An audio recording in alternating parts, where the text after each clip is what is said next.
Eh bien, on l'aura attendu pas mal de temps, ce petit monstre, mais elle est enfin arrivée. Aujourd'hui, je suis chez Espace Murit, notre partenaire KTM, pour découvrir la toute nouvelle Super Adventure 1390, une moto qui a été extrêmement attendue, car un petit peu retardée en raison des petits soucis qu'a eu KTM au niveau financier. Mais ça y est, la machine là, je vais vous en faire un petit tour du propriétaire, vous allez voir, c'est super intéressant.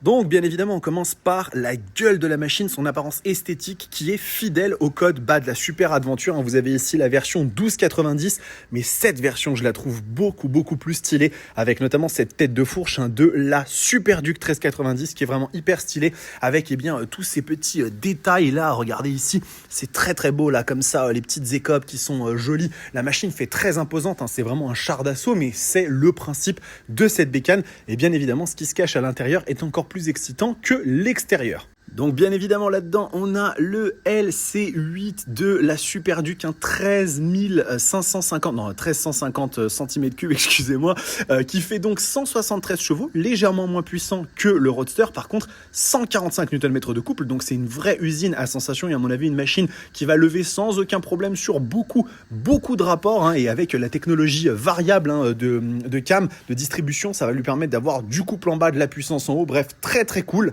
Au niveau partie cycle, on est super bien, d'autant plus que là sur la version S, vous avez de la suspension WP Apex SAT, semi-active, donc nouvelle technologie, 48 mm qui se règle automatiquement, et puis vous pouvez bien évidemment paramétrer aussi en fonction de vos envies. Au niveau du freinage, on est sur des étriers Brembo 4 pistons. Alors je ne sais pas si c'est du Stylema ou autre chose, mais je me fais pas d'inquiétude que ça va très bien freiner.